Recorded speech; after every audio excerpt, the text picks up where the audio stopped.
Hello and welcome to the very first episode of Can We Still Be Friends, a podcast that tests the limits of the friendship between two people who mistake movie taste for personal morality. Each episode is devoted to one piece of pop culture that we can't agree on. As a way of preserving the friendship and reaching common ground, we revisit the work, discuss and or argue its merits or shortcomings, and decide whether our friendship can survive. I'm Nate Goss. And I'm Ryan Ebling, and today we are discussing Spike Jonzes' 1999 film Being John Malkovich, which is a film that I love, but Nate seems to think is just okay. Now, after forcing him to watch it again, can I help Nate see the light, or will Nate remain trapped in a Philistine vessel doomed to passively observe but never share in the joy of the enlightened? Will our friendship survive? We'll find out. It practically goes without saying that spoilers will abound in this episode, so if you haven't seen Being John Malkovich, do yourself a favor and head to your local library, get a copy on DVD or Blu-ray, and watch the movie before listening. Now let's get on with it.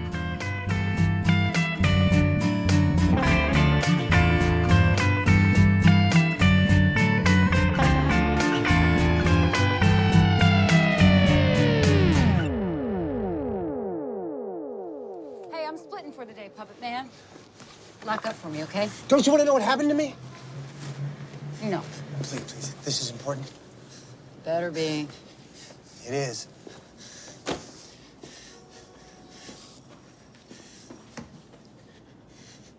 There's a tiny door in my office, Maxine. It's a portal, and it takes you inside John Malkovich. You see the world through John Malkovich's eyes, and then after about 15 minutes, you're spit out into a ditch on the side of the New Jersey Turnpike. Sounds great. Who the fuck is John Malkovich? Oh, he's an actor. He's one of the great American actors of the 20th century. Oh, yeah? What's he been in? Lots of things. That Jewel Thief movie, for example, he's very well respected. Anyway, the point is, this is a very odd thing. It's supernatural, for lack of a better word. I mean, it raises all sorts of philosophical type questions, about the nature of self, about the existence of a soul, am I me? Is Malkovich Malkovich? I had a piece of wood in my hand, Maxine. I don't have it anymore. Where is it? Did it disappear? How could that be? Is it still in Malkovich's head? I don't know. Do you see what a metaphysical can of worms this portal is? I don't see how I could go on living my life the way I've lived it before. So my favorite film of last year was Spike Jonzes' brilliant film Her, and Nate hasn't had a chance to see this yet, but with the Oscars coming up and with Jonzes' film poised to take home some honors, we decided to hash it out here over another Spike Jonzes film, Being John Malkovich. This movie came out in 1999, and it's an important film, if only for introducing the world to the screenplays of Charlie Kaufman, who had only worked as a TV writer up to that point, and for serving as Spike Jonzes' first feature film. He had established his name as a skateboard photographer and music, video, and commercial director. This movie made about $22 million at the box office. It was received very, very well critically. It has a score of 90 on Metacritic. It was nominated for 3 Academy Awards, Best Supporting Actress for Catherine Keener, Best Director for Spike Jonzes, and Best Screenplay for Charlie Kaufman. Not bad for a first feature. However, unlike Her, it wasn't nominated for Best Picture, though in his 4-star review of the movie, Roger Ebert said, either Being John Malkovich gets nominated for Best Picture, or the members of the Academy need portals into their brains. So Nate, with all these accolades, with Roger Ebert backing this film, why didn't it impress you? I'm actually going to... Let's talk about Ebert for a second, because, it's funny that you mentioned that. I was reading his review, and he happens to also mention in that same realm about movies that come along that create a world for us and use it to produce wonderful things. He talks about Forrest Gump, Babe, and There's Something About Mary. So let's put this Ebert review in a little bit of context here. Duly noted. Duly noted. I will say, though, I do feel like, in a way, for this first podcast, we're kind of easing into this a little bit. Right.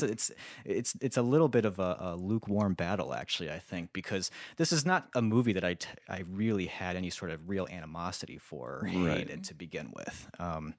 It was more or less that you loved this film, and I tended to be a little bit more of the, Yeah, I liked it. It was all right. Sure, Yeah. sure. So, Which I will not. I will not accept. You have to love this film. but yes. So this is really what it comes down to: is are you going to make me absolutely adore this movie as much as you do? Well, I hope so. Yeah. So, anyways, there are certainly other movies that have gotten us a lot more fired up, and we'll get into those. So, if this seems a little tepid, we'll have to ask our listeners to keep going. Right. But I feel like there was something when I first saw this movie that I was missing here, and I don't know. What I'm wondering is if this was something that has some legitimacy to it. If I'm just not as much of a Spike Jonze fanboy as you are, and so Spike Jonze is a filmmaker I do like, but I do think that when it comes to Spike Jonze, I don't tend to just give him the carte blanche that I feel like you do sometimes. And as I was looking through his credits, I noticed his last screenwriting credit did happen to be for Bad Grandpa, which I haven't seen, but not quite on the same level as Her or Being John Malkovich as far as critical acclaim That's would true, go. So, but we are talking about Being John Malkovich and not Bad Grandpa. So I'll right. ask you to stick get back to on track the here. facts. All right. Well, to see where I'm coming from Being John Malkovich, I had to actually take it to the beginning. I've always liked movies, but it really wasn't until after college that I started calling them film. So we see the difference. Sure, here. sure. So before that, I really don't feel like I looked much more into movies further than some sort of entertainment value, whether I liked it or didn't. And, I didn't care much about how the movie was made, who directed it, how a movie fit into the larger picture of film history. It was more or less, did I have fun or was it cool? You know? And that's about all I needed to know. This probably changed with Bergman's Seventh Seal, but we don't need to go into that. So it comes down to basically taking a film studies class. And, Right. So at the time I watched this movie, I was most familiar with John Cusack and John Malkovich's bravura supporting performances alongside Nick Cage in Con Air. Okay. I love Malkovich's Cyrus the Virus. His barbecue did indeed taste good to me. Have you seen this Con Air? I half saw it. I saw it after college just because people had raved about it, but honestly, I did not pay very close attention to it. So Con Air doesn't sit in such high esteem with me. Yeah, I mean, to me, this was the movie. This had everything you need in it. John Cusack, the likable enough character as U.S. Marshal Vince Larkin, the lone agent willing to give Cage's Cameron Poe the benefit of the doubt. What movie are we talking about today? So, when I decided to watch Being John Malkovich, I remember thinking it was a quirky, fascinating idea. I've heard good things about this. I like Con Air, so let's give this a shot. Okay.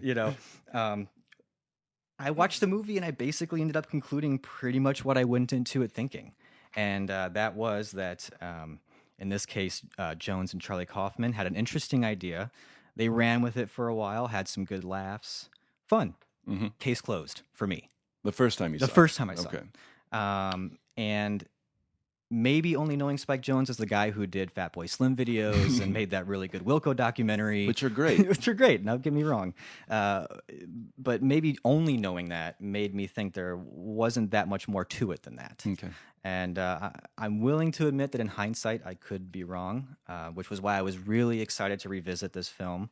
But I do have the nagging suspicion that beyond the premise, there's not a whole lot else there. And I also remember when I first watched it, I just thought it was a little bit too long. Really? Okay. I couldn't for the life of me remember how the movie ended. And to me, that to me is sometimes a cue that if it's really supposed to be all that great, to me, why weren't these characters quite so memorable?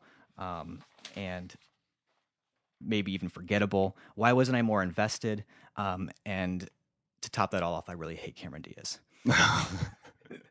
So really, I want to throw it back to you now. When was the first time you saw this movie? And I want to hear what made this such an incredible film for you. Well, I'm gonna have to go back a little bit too. I'm gonna go back a little bit farther because I saw this movie.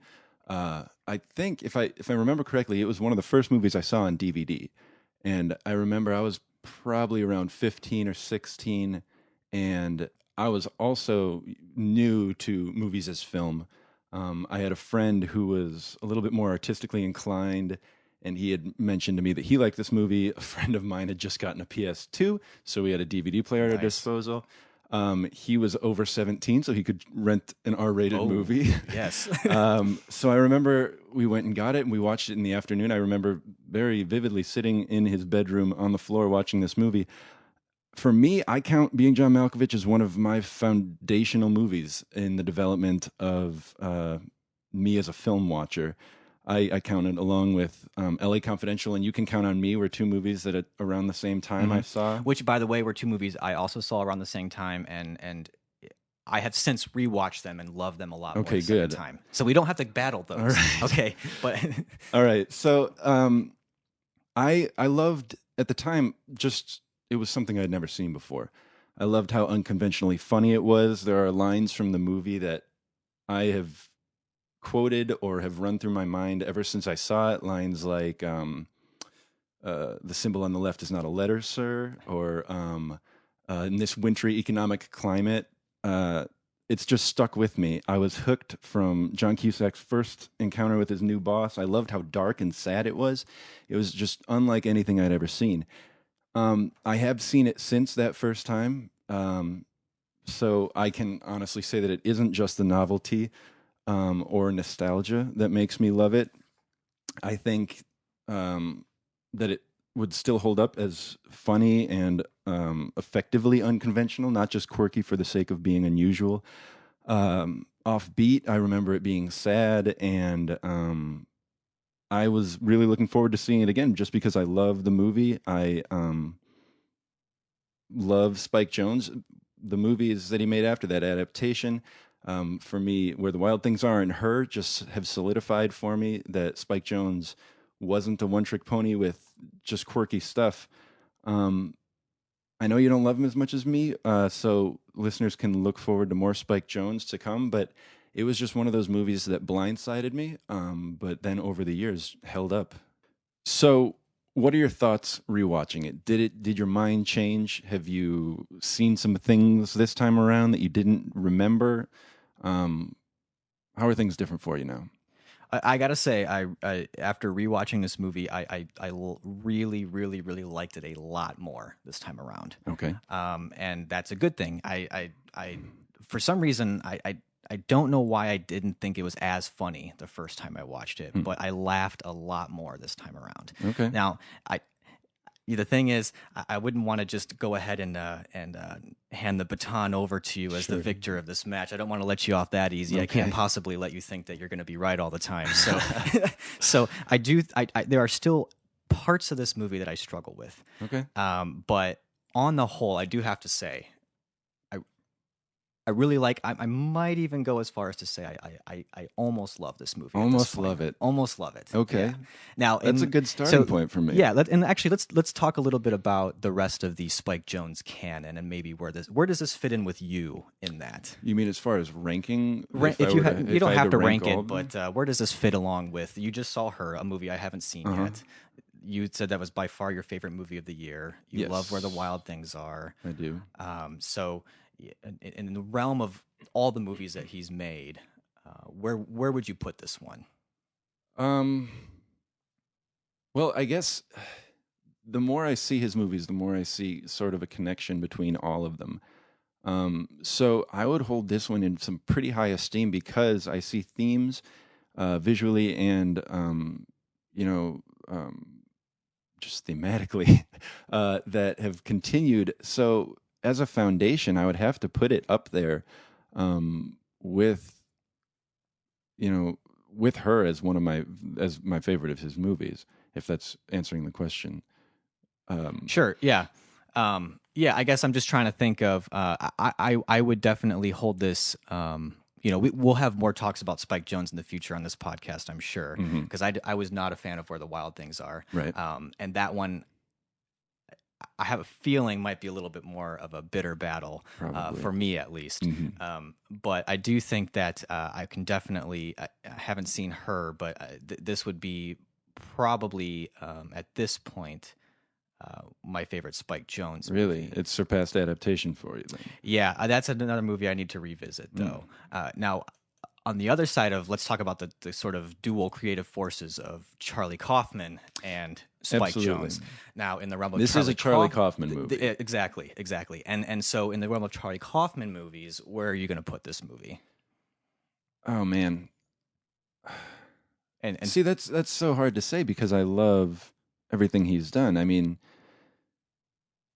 I think Eternal Sunshine is one of my favorite movies, but I think that, Synecdoche, New York is so much richer than the other ones. So it's, even though it's Charlie Kaufman, I think it's kind of apples and oranges to compare them. I mean, they're all up there for me. Maybe Confessions of a Dangerous Mind slips because it wasn't truly his vision, so to speak. Yeah, and that's one I still need to catch up on. I haven't actually seen that movie. Human Nature is another one that I think he was still finding his voice as a screenwriter. But again, like I said with Spike Jonze, this is so formative for their careers and for how I view them that it's still up there with one of my favorites and probably always will be, no matter what else he produces. But you can certainly see, like you said, this is a Charlie Kaufman movie. I know you're saying it's apples and oranges, but I do think that you can sort of see a progression even in Charlie Kaufman, and it's so easy to see that his touch on these movies. Oh, absolutely. And I guess what I'm trying to say is, while I did like Being John Malkovich a lot, I still don't think I quite like it nearly as much as I like something like Eternal Sunshine of the Spotless Mind, one of my all-time favorite films. Sure. And Synecdoche, New York, I just thought was, that was a movie that, in a way, it didn't quite have the entertainment value, maybe even, or the humor that Being John Malkovich did that just kept it going. But there was something so engaging about that movie. Do you feel like there was even a progression as far as Charlie Kaufman goes, that maybe since Being John Malkovich, he's maybe tightened it up a little bit, or maybe I think. So I feel like what you're saying is that you feel like Charlie Kaufman was still finding his feet with this movie. Yeah, I mean he's all over it. Don't get me wrong. Course, but maybe it's a little bit of that. There are certain parts in, maybe it's even the characters themselves that, or a little bit in the premise even that I had a hard time being convinced of, I guess. And I don't mean convinced of in the sense of how could this possibly happen, this portal to John Malkovich. Do you feel like the characters were a little bit more broadly written? Maybe he was trying to be a little bit too appealing? That I mean, certainly adaptation's way more personal. Synecdoche, New York, of course, is extremely personal. Yeah. So you've got even some Eternal more Sunshine, you've got neuroses coming yeah. through. That I can see what you're saying, that the Charlie Kaufman voice has evolved since Being John Malkovich. But for me, I feel like Kaufman hit the ground running with this movie. I don't feel like that there were many missteps that I would like to see him revisit it. I don't think it's a movie. I think, I mean, you know how I feel about this movie. I have a hard time finding fault with Charlie Kaufman's script, certainly. Right. So I'll admit I'm being a bit nitpicky here. That's fine. That's fine. Because we have to have something to talk about. Right. More than anything. Of course. We can't just say, oh, I love this movie this time we both around. loved Well, it. case Great. Thanks closed. for listening. Come back next time when we might have something to actually talk about. But right. I get you. What I'm trying to say, though, is I do feel like I love Craig Schwartz, the John Cusack character in this movie. That to me is a great character. And the fact that he takes his puppeteering so seriously, and to have that scene of him on the street getting punched out. And I love, and speaking of that, and Charlie Kaufman, what I love about that is that Charlie Kaufman just immediately, without any explanation, set this in a world where there are celebrity puppeteers. And that onlookers can be dazzled by, what was it, like 20-foot tall Emily Dickinson dangling off of a bridge reciting her poetry. Right. I mean, for me, that's obviously Charlie Kaufman and the audacity to just right away start the movie with the fact that puppeteers can get jobs, just not at this point in time. That there are sellout puppeteers, that there are gimmicky puppeteers. Right. You're realizing this is in every field, I suppose, huh? Because if it can happen in puppetry, it can happen everywhere. Right. I think what I feel like you are trying to avoid your personal vendetta with Cameron Diaz, but that you are leading up to not liking Lottie and not liking Cameron Diaz. Actually, you'd be really surprised. It's Cameron Diaz, I was a little surprised at. I'm not going to say I've become a fan of hers Well, I from don't this think movie. you can. I mean, she has proven since this movie that she is not Well, the Cameron Diaz of Being John Malkovich all the time. or back to Ebert, that there's something about Mary. But Right. but I will say in this, she's almost unrecognizable in this Right. movie. So and maybe that's why I kind of liked it a little bit more. Sure. Yeah. But I thought that her even her performance was really interesting. It was just sort of. She's this crazy animal lover, so she's got this quirk about her, and there's just this little bit of sort of innocence to her that I think it's well portrayed by her. And you need that character, I think, a little bit, because once she kind of steps into John Malkovich, Right. you get to see that change in her a little bit. Tell me, what is this strange power that Malkovich exudes? You've got to help me understand, because all I think about is wanting to be him. Wanting to what? Wanting to be him. Wanting to be John Malkovich. I see. Well, perhaps you can. But Dr. Lester... I am not Dr. Lester. I am Captain Merton. I don't understand. It was 90 years ago that I discovered a strange portal, and I found that this portal led to a vessel body, and that I could live forever by leaping from vessel to vessel. So Dr. Lester is such a vessel? Yes, he is. She kind of moves from, I mean, she's very childlike, innocent, like you said, loving animals, seems naive, maybe a little dumb, but then you realize that she isn't. She was just living in her own world, and she needed this expanded experience to become a fuller person. And I don't think it's just the script or anything. I think Cameron Diaz does actually portray well that shift, and it isn't just the frizzy hair. It's not just the dowdy clothes. She actually does perform well here. Right. Yeah. I actually agree with you on that, because I feel like that she plays well this person who did seem pretty fulfilled, or just didn't even think about the fact that there could be more out there, or to try to aspire to anything else. Yeah. And that it's this John Malkovich portal that completely turns that world upside down, and makes things even more zany. And she's the one that's going through the subconscious chasing Maxine. I think that's such a brilliant scene. Right? Yeah, and especially only Charlie Kaufman would put a chase scene in a movie that's through subconscious. That was a great scene. Great scene. I think a lot of foreshadowing to what you saw most of in Eternal Sunshine of the Spotless Mind. Right. And I think that Spike Jonze, to think that this is Charlie Kaufman. This is his first script, right? Feature-length screenplay, and as far as I could find. And I have to give, Jones was the right person to. I mean, who else could read that script and even maybe even come up with an idea of how to film this? The subconscious chase scene actually was. He had an Adidas commercial that won a ton of awards for him, and he uses a lot of the same techniques from that commercial in that chase scene. So you're right. The execution could only, in my mind, have been done by Spike Jonze. Yeah.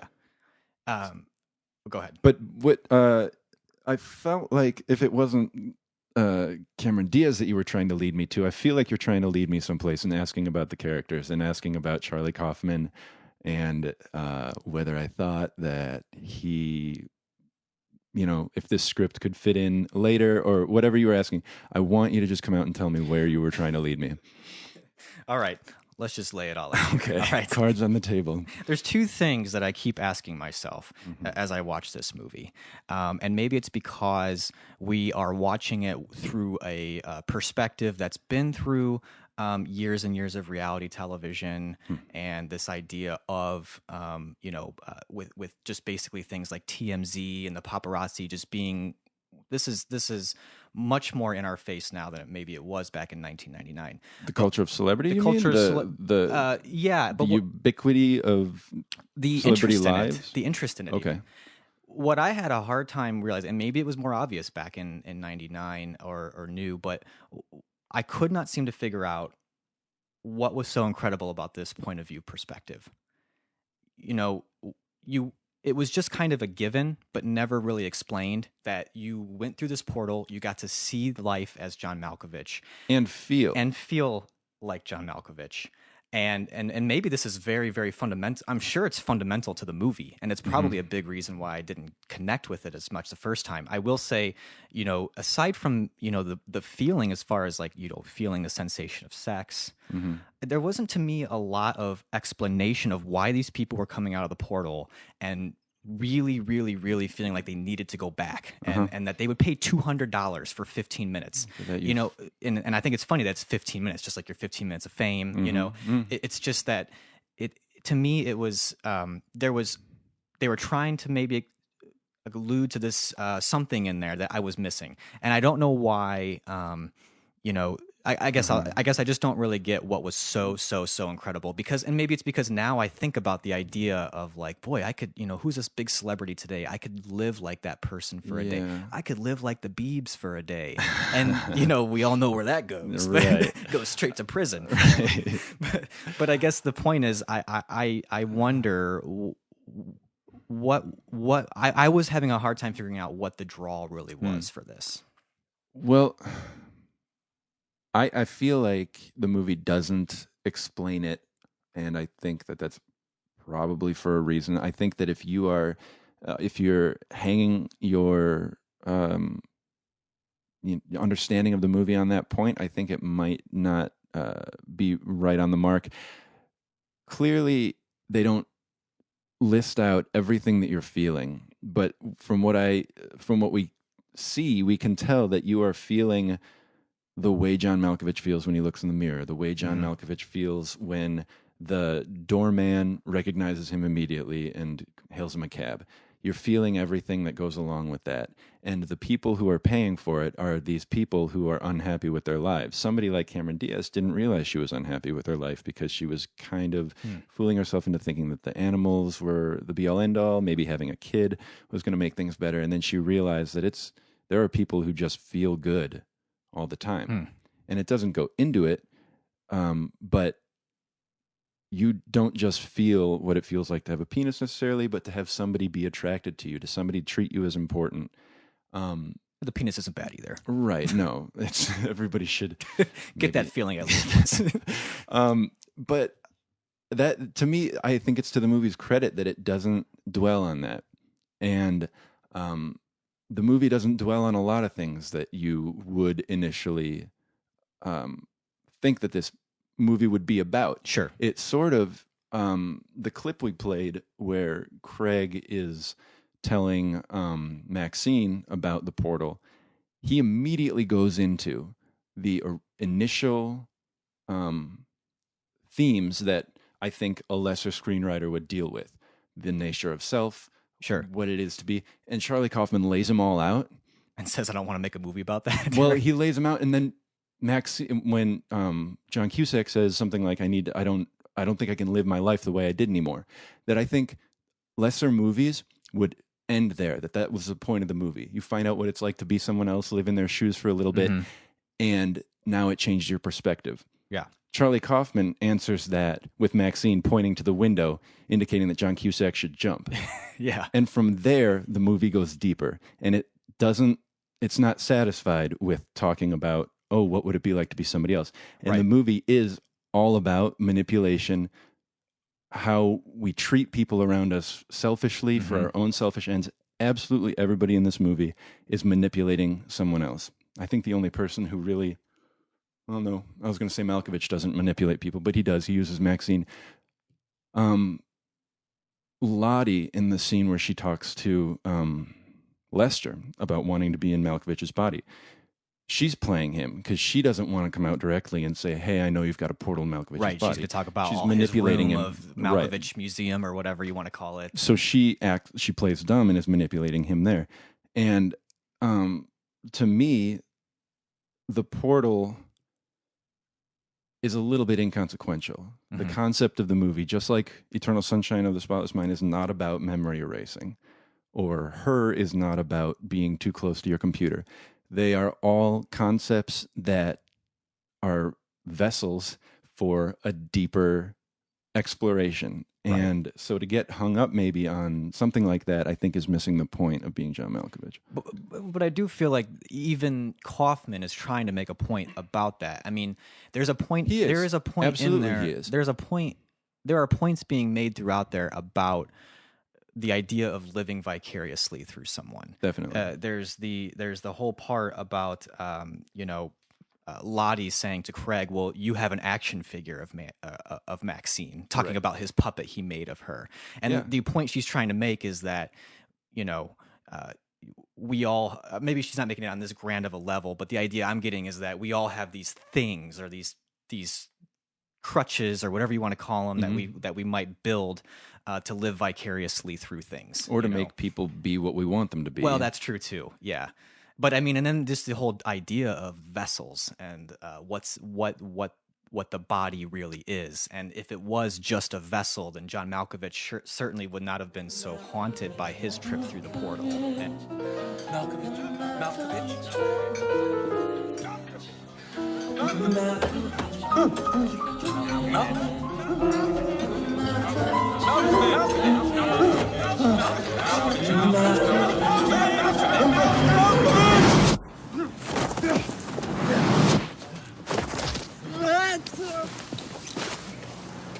How was it?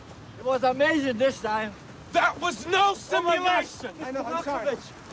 I It's such an honor. have been to the dark side. I have seen a world that no man should see. Really, for most people, it was a rather pleasant experience. I mean, That portal is mine, and it must be sealed forever for the love of God. well, Mr. Malcolm, sir, with all due respect, I discovered that portal. I mean, it's my livelihood, do you understand? It's my head, Schwartz. It's my head! I will see you in court. What makes you think I won't be seeing what you're seeing in court? Hey, Malkovich, think fast! I do think that there's at least a little degree of you needing to buy into the fact that this really is an incredible experience that people would want to do. If he has to explain to every step of the way, well, it's believable that people would pay $200 for this because people pay this kind of money to go on vacations or this kind of money for surgeries or whatever, any way that people self-improve. I don't think he needs to go into every way that we overspend to try to make our lives better in ways that aren't actually improving anything. So to me, it seems, like you said, a bit nitpicky to say that you just, I mean, whatever. It's you. It's your perspective. You can say that it didn't. That It's your you didn't- perspective, and it's a very that nitpicky you didn't- perspective. It is. Did it ruin the experience of the movie, though? What No. did you like? Did you like? What did you like about it this time? What changed? What was the different? As I was saying, I think it was just the sense of humor was a little lost on me the first time I watched it, but this time it was right. It hit me right on, so I was laughing a ton. Yeah. I mean, this is just. I mean, and what the Dr. Lester character is just amazing in this movie. Don't Yeah. toy with Flores, Schwartz.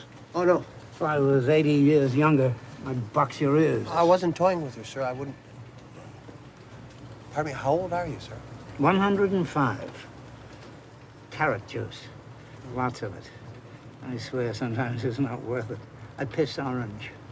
Oh, and I have to piss sitting down like a goddamn girly girl every 15 minutes. But nobody wants to die. To be a young man again, eh, Schwartz? Maybe then Flores would care for me.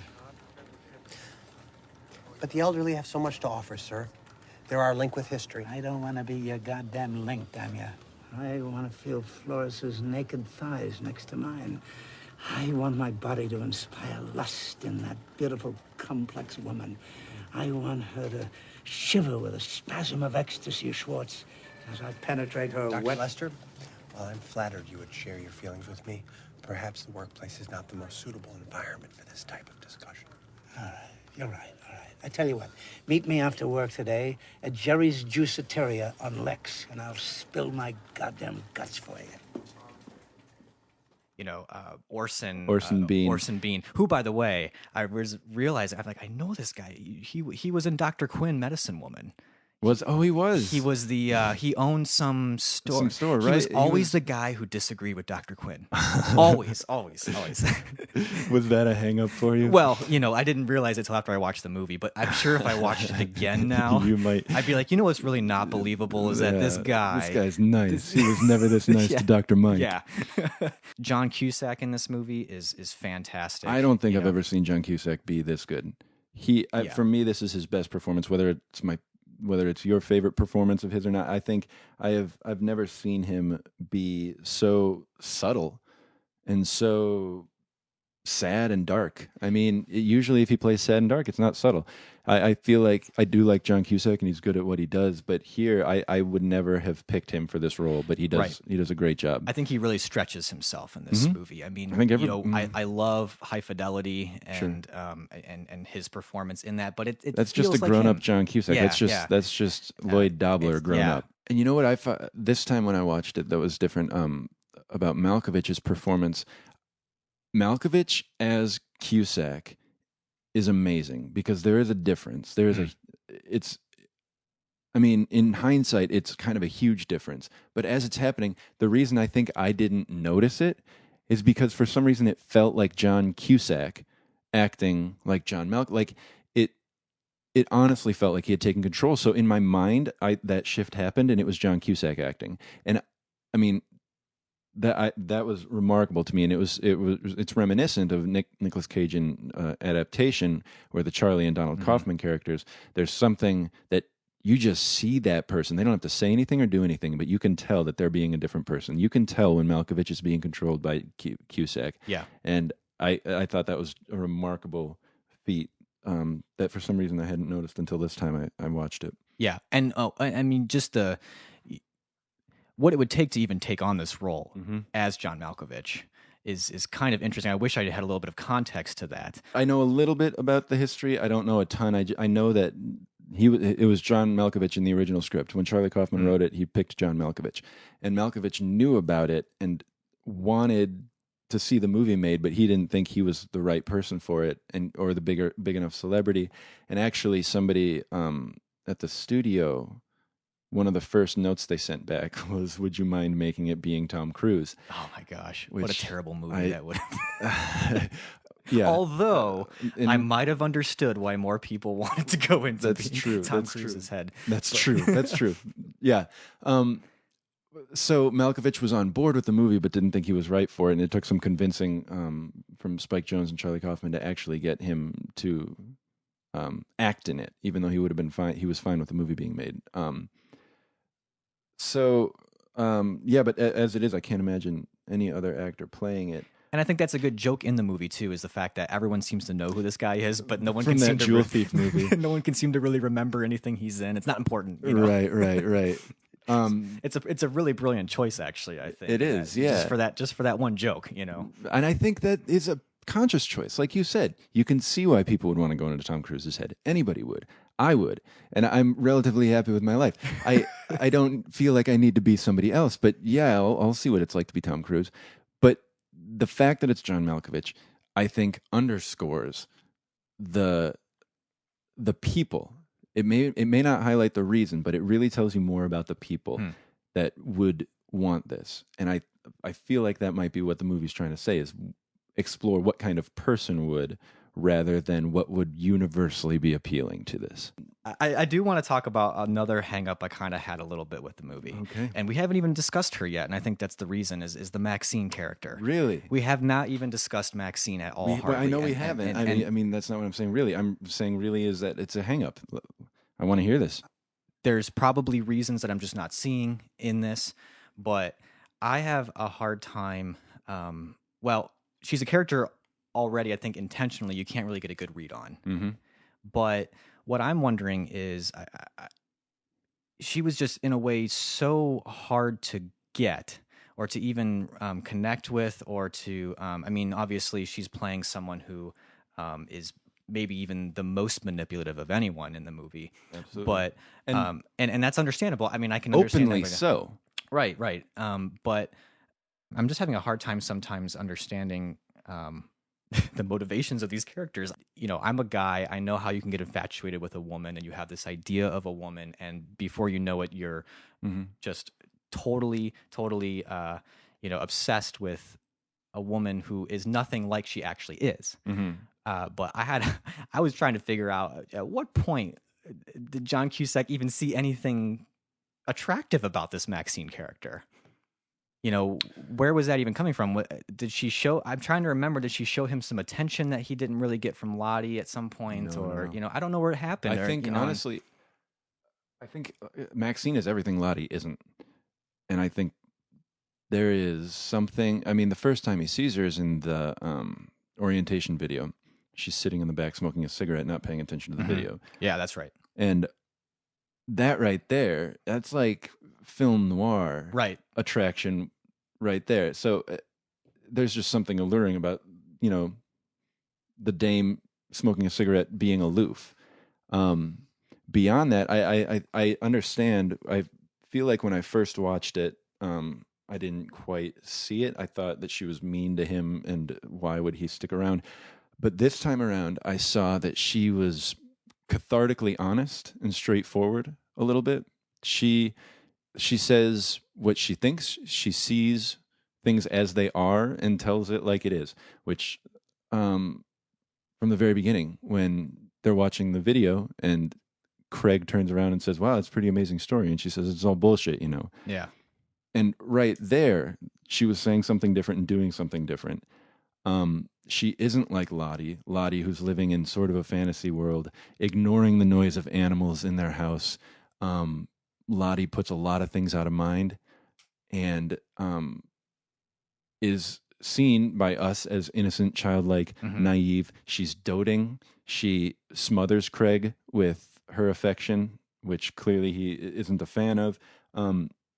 So in contrast, Maxine is acutely aware of the way situations are. She is distant, which is probably a draw to Craig. He has to work to impress her. Something he kind of likes the challenge of. Sure. I can see on first glance why Maxine would be a difficult character, but to say that you can't get a good read on her is interesting to me because in my mind, everything about her is right up front. And right. It's interesting that is interpreted as hard to read. Well, maybe not hard to read as far as who she is, but more or less the fact that she does obviously have this power where she can basically, it seems like she can seduce pretty much anyone she wants to. Yeah. She seduces everyone in the movie, even John Malkovich. Right. Because she's got to get that close to John Malkovich in order to experience these things as, Craig and Lottie are in the portal as John Malkovich. Yeah. So, and they talk about once Malkovich becomes a famous puppeteer in that documentary, they talk a lot about Maxine's influence. Right. And that she's the one who helped him get things done. So that continues throughout the movie. Right, exactly. And I feel like there's this seduction element that has to be mysterious. So I'm not necessarily asking that she's, obviously you want, that is a very noir thing is you just have this mysterious woman who has this power of seduction. And I guess what I had a hard time understanding is, well, or maybe I just was, who knows, maybe I just wasn't that convinced by it. I don't know.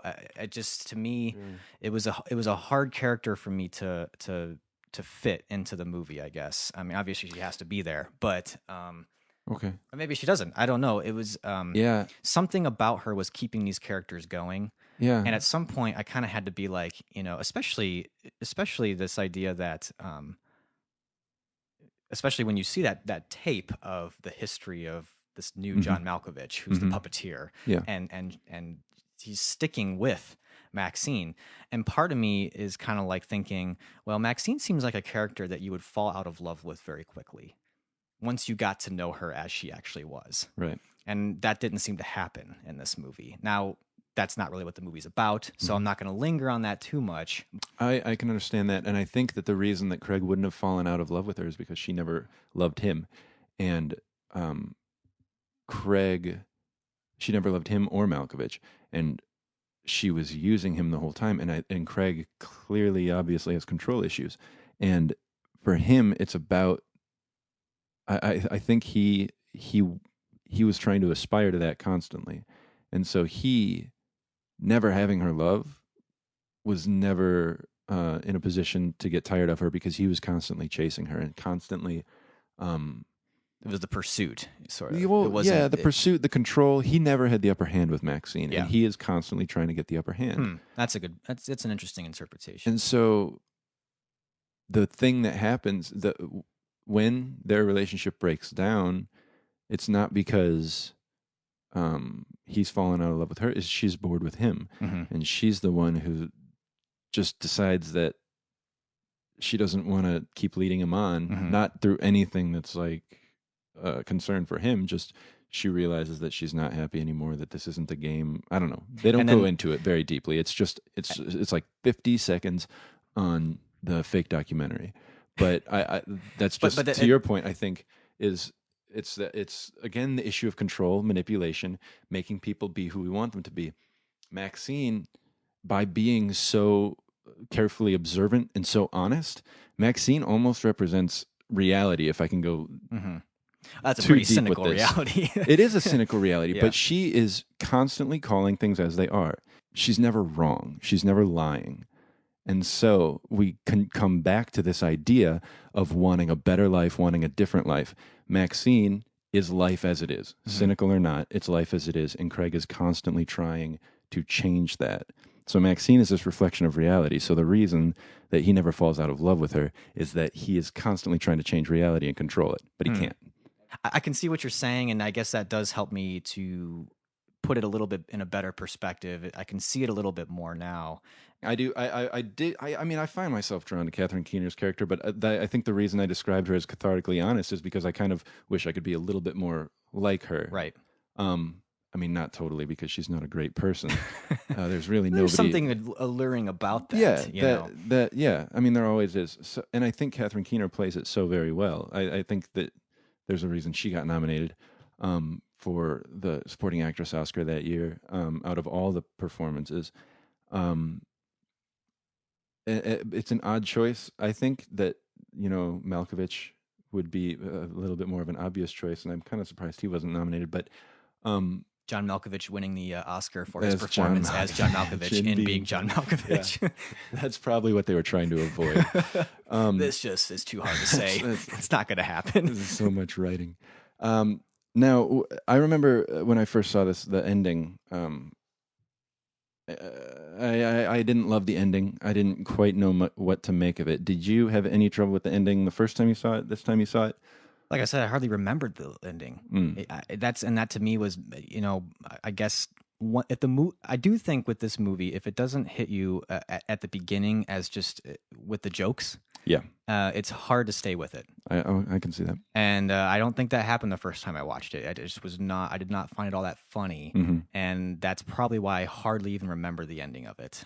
By that time, I had probably not really given up, because I did like it after I watched it, but it was more of an appreciation than a genuine affection for it. You knew you had seen something special. Maybe I didn't quite understand it, or not, and maybe I didn't even feel like I wanted to try to understand it more, because I just didn't have that much fun watching it the first time. Okay. But I do think I was fine with the ending this time around. Now, I think that this time around is when I really formed the meaning for me, and to me, it comes back, and this is why I keep coming back to the movie as being about control and being about how we try to make people what they're not, and how selfish and alienating that is.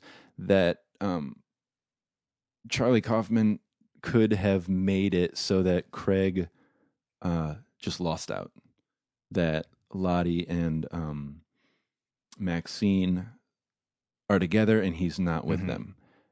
But that is not the emotional punch that I think that he's trying to give, to show how destructive and sad it is to regret treating people a certain way, how damaging it is to push people away and try to live with that I couldn't imagine anything worse than having to watch passively and without any control, without the ability to look away. Oh, that last line, look away. It's to me, it's heartbreaking, and it really drives home that point. That Now, did you interpret that as he physically could not look away, or did you interpret that as he couldn't control her? Okay. Oh yeah, I think he can't see anything other than what she sees. Okay. I don't think he can close his eyes. I think that he is eternally and will continue, as far as I can tell, to be stuck in that loop, that he will be in the next body. I don't know if that's true, but that's how I interpret it.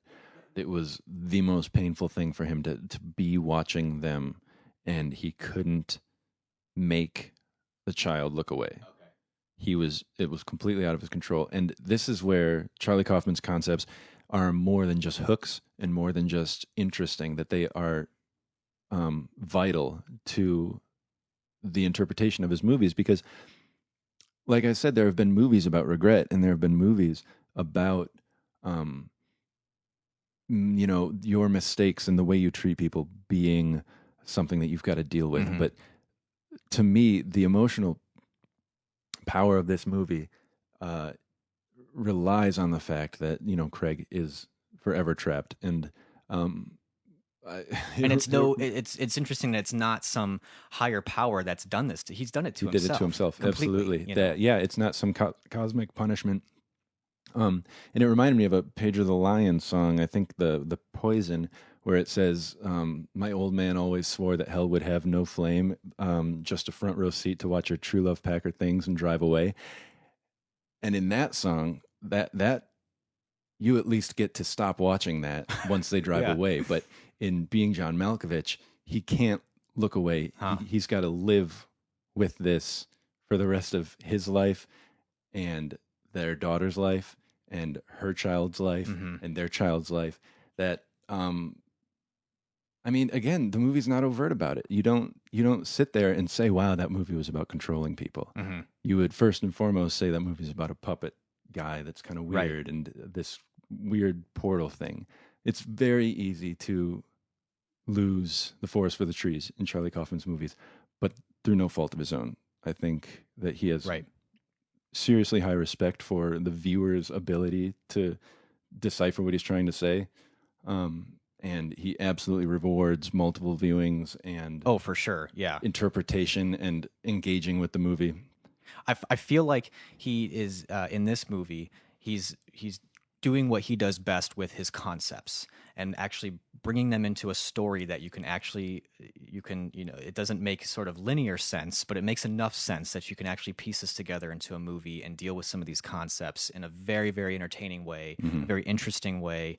I feel like as his writing progressed, he worked a little bit better on his character development. And maybe I feel like Eternal Sunshine of the Spotless Mind, and maybe it's more the I couldn't tell if it's more the director or if it's more the writer, but you immediately connect with, to me, the Jim Carrey and Kate Winslet in Eternal Sunshine, and with this one, I feel like the concept was more at the forefront than the characters in some ways. I think you're probably right about that, and I think that's just a little bit, finding what works better for him. I think adaptation, Eternal Sunshine, Synecdoche, New York, he streamlined his focus. Being John Malkovich it's really about four people. Well, three people. I wouldn't say it's so much about Malkovich, but it's about Craig. He's the vessel in that. Right, he is. It's about Craig, Lottie, and Maxine. If you think about it as the premiere movie of Charlie Kaufman, there's no precedent for this kind of thing. I was trying to think of any movie that even came close to this before that. So I can totally understand why it was critically adored, and why. I mean, this is just in so many ways it really is groundbreaking cinema. Even in the sense of, like, there's that strange scene, I do not remember this at all from the first viewing, where you get into the mind of the monkey for that one scene. Oh, I thought that was. Yeah. It's got that sort of home video quality to it. I mean, what's the precedent for that? Even I don't really know. Well, the precedent in my mind is Spike Jonzes' music videos. Sure, that was something else that was great about the execution on Spike Jonzes' part, is that he found ways to use his music video and commercial short form talent. You've got the orientation video. You've got the John Malkovich documentary. You've got the little sequence with Elijah, the chimpanzee. He did all these things. You've got the chase scene through the subconscious where he was able to play to his strengths of milking an idea for all it's worth in a very short amount of time. Yeah. It was, in my mind, just this perfect marriage. The fact that they came together is remarkable, and I'm glad they did. Right. I guess what I was trying to say is for the flaws that you might see in Being John Malkovich that you see maybe improved on in his later movies. Well, those movies had the precedent of Being John Malkovich. Yeah, so absolutely. he was You're able right. to almost say, well, this is like what I did in Being John Malkovich. Let's work a little bit more on this aspect of it. You know, so you can forget so much about trying to execute these really weird things. It's been done before in this movie. You do it and we kind can of see like that it you works know? and Yeah. serves the story Right. and serves the themes. Absolutely. And I wanted to say something about the Elijah sequence with the monkey. Again, in a lesser screenwriter, lesser director's hands, that would have been a throwaway joke that Lottie had a monkey who was going to therapy. But in Charlie Kaufman's hands, it becomes a pivotal plot point. That monkey needed therapy. Yes, that monkey, the reason for that monkey's therapy is a major plot. It Right, shifts yeah. the story. Without that plot point, without that seemingly throwaway joke in the first 10 minutes of the movie, the movie wouldn't happen the way it does. And I think that's brilliant on Charlie Kaufman's part. So, Nate, I guess that brings us to the question, can we still be friends? I think because in a lot of ways the discussion didn't start all that polarized. Yeah. I do think that we have come to a lot more of an agreement on this movie. I guess the question comes to you because I threw out a few things that maybe might have put a little bit of it might have just Stuck in my diminished craw a it. little bit? Yeah, a little bit. So Well, I mean, I hate to respond to your responding to a question with a question with a question, but how do you feel? Did I address those nitpicky arguments? Are you still hung up on the motivation for people doing it? Are you still hung up on Maxine as an alluring character? I think you make a really good point about the Maxine being the most real character, and I think especially I understand exactly what you're saying about Craig's character never tiring of her because he's always trying to get control over a character. And this is, if I look at it that way, it's much more convincing. This idea that it's not so much that Maxine might have controlled him at first, but he can never control her, but he's always going to try. And so even if that's the only thing that can keep their relationship, this sort of weird infatuation they have with each other going, that's convincing to me at this point. And the thing is with the other part about how, why were so many people drawn to this idea in the first place of going into John Malkovich's mind? It's a little bit of a hang up that I don't feel like is completely answered in my mind, but it doesn't make or break the movie to me. I would hope not. That's not really what the movie's about, to be honest. Now, on our website, we had a poll for people to weigh in on John Malkovich. The choices were love it, like it, not a fan. Am I correct? That's it. Yep. And what were the results of that? Well, actually, I was expecting Percentage-wise. I was expecting to be much more in the minority on this one. To be honest, I looked. How at, did you vote? Did you vote just like it? I voted as a like it. Okay. I'm not going to say I wasn't a fan because I appreciated it. I thought I knew there was something special going on. So, we had love it, like it, and not a fan. And honestly, it was pretty close between love it and like it. We had 50% loving it, so that's half of the people who took the poll love this movie. I think that's that says a lot about the movie when half the people love it. Yeah. Your people. Yeah. The ones that have all drinking the Spike Jonzes Kool-Aid. That's right. And then there was 42% who liked it, who were on the same page as me. And I would actually, for those of you that 42%, rewatch this movie because if you were like me and didn't quite get it the first time, there's a lot more going on, even on an entertainment level. The jokes lend themselves to multiple viewings. So are you saying that you've moved from like it to love it? You're going to make me do this, aren't you? I'm going to, well, yeah, I guess You're so. going to make me do this. I mean, yeah, I guess I am. I thought, here's the thing. I thought we were trying to come to mutual understanding that this isn't just about being sticking to opinions. This is about progressing as people, as It's learning true. to agree to disagree, that we can be friends. It's true. If we agree, whether we disagree. Yeah. And I know in the past we have come to change our minds about things. So I guess I'm making you do this. Do you like it now, or do you love it now? I do love it. Yeah, that's great to hear. I love it, and we will. I hope this doesn't make the podcast too boring for those that listen to it. We need to throw a few more punches. We did have I would say at least 8% that were not a fan. Not a fan. And so I guess at that point we've completely alienated that group. 8%. All right, well, it looks like it's kind of a happy ending for this first episode. Yeah. We actually came to a little bit of an agreement. And so thank you so much for listening to this first episode, and I hope you keep on listening.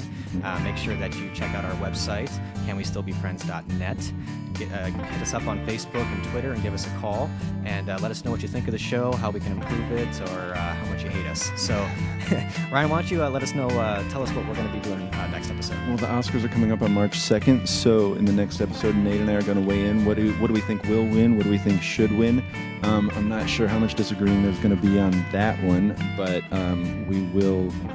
It'll probably have more to do with the dresses. Probably, yeah. Who wore it best is going to be our Oscar follow-up show. But we're going to talk about our favorites, who we think maybe got snubbed at this year's Oscars. Little preview, Inside Llewyn Davis is going to come up. Spoiler alert. All right, thanks for tuning in.